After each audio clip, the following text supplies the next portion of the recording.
When I was a kid, my family moved into a house with a big backyard and an old wooden swing set.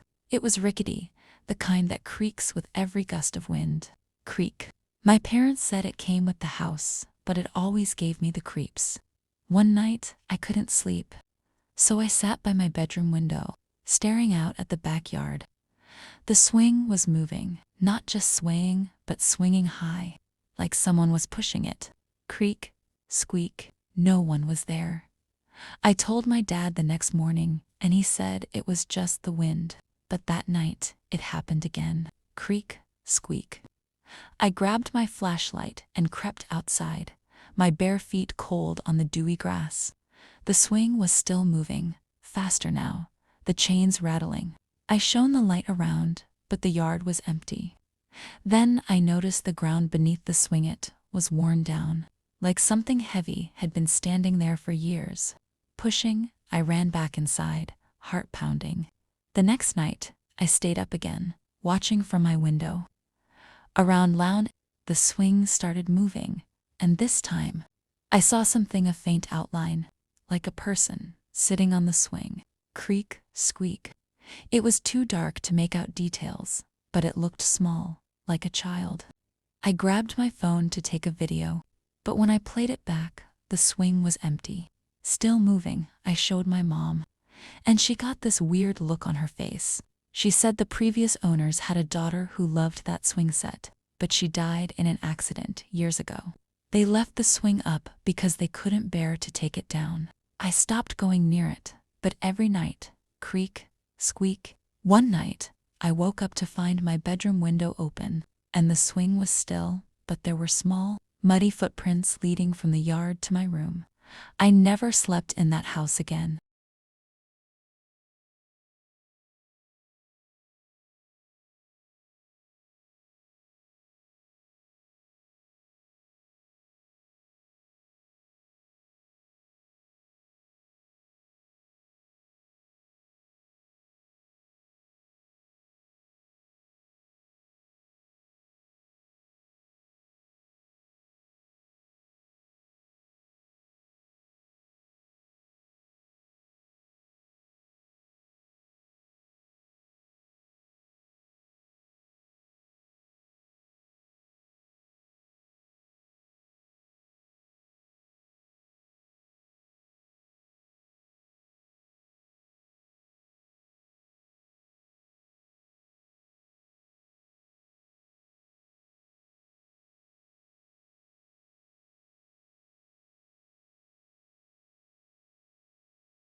Last summer, my friends and I decided to have a late-night bonfire in my backyard.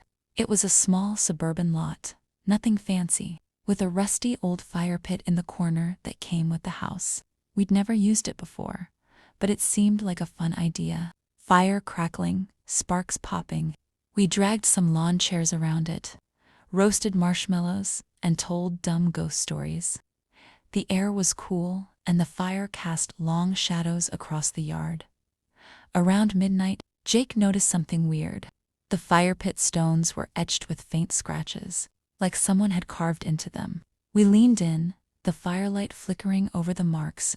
They looked like tally marks, dozens of them, circling the pit. Maybe it's just kids messing around, Sarah said, but her voice wavered. I laughed it off. But then we heard it, a low, guttural hum, like someone chanting under their breath. Hum, hum, hum. It seemed to come from the ground itself.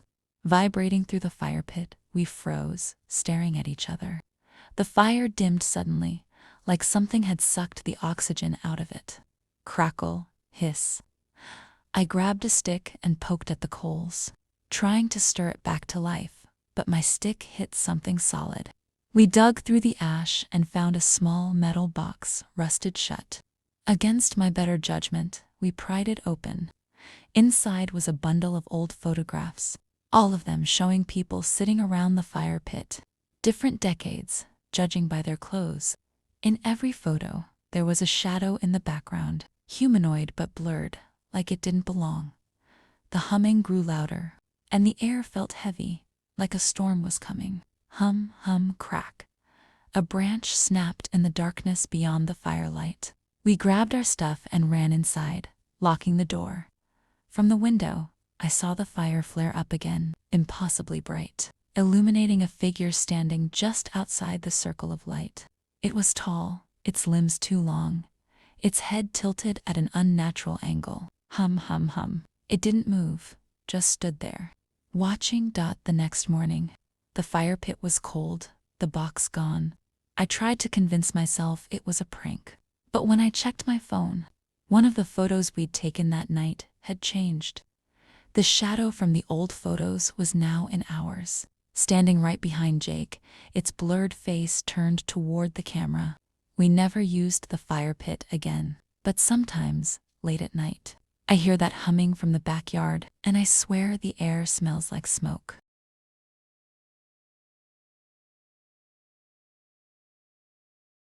It was a warm summer night in July, and I was alone in my new house.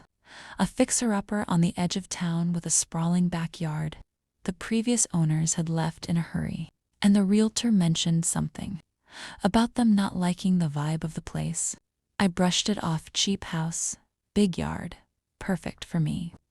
That night, I decided to set up my hammock in the backyard to enjoy the stars. The air was thick, the kind of humid that clings to your skin. Crickets chirped faintly, and a soft breeze rustled the overgrown grass. I lay in the hammock, scrolling on my phone, when I heard it, a faint whisper, like someone muttering just beyond the wooden fence at the back of the yard. The fence was old, warped, with gaps between the slats. I froze, straining to listen. Whisper, whisper, hiss. It sounded like words, but I couldn't make them out.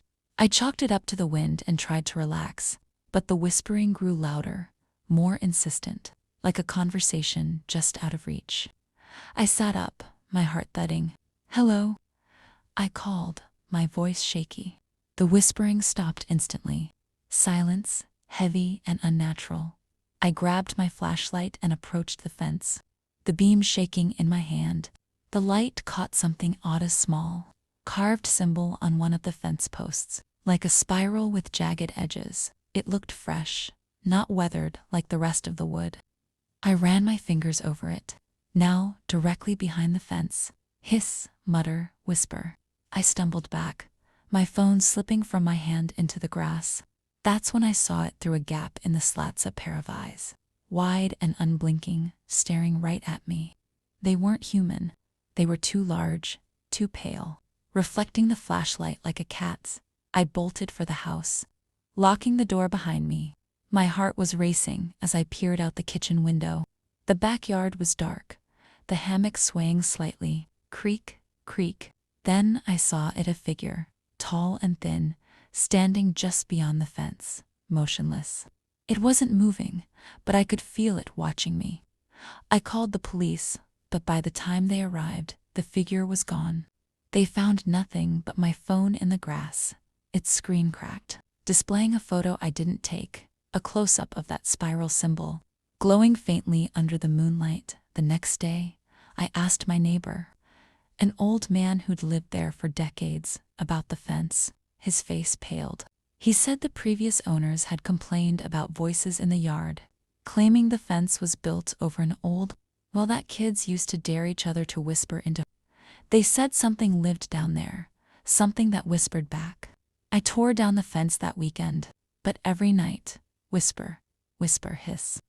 I still hear it from the backyard, closer now, like it's right outside my window.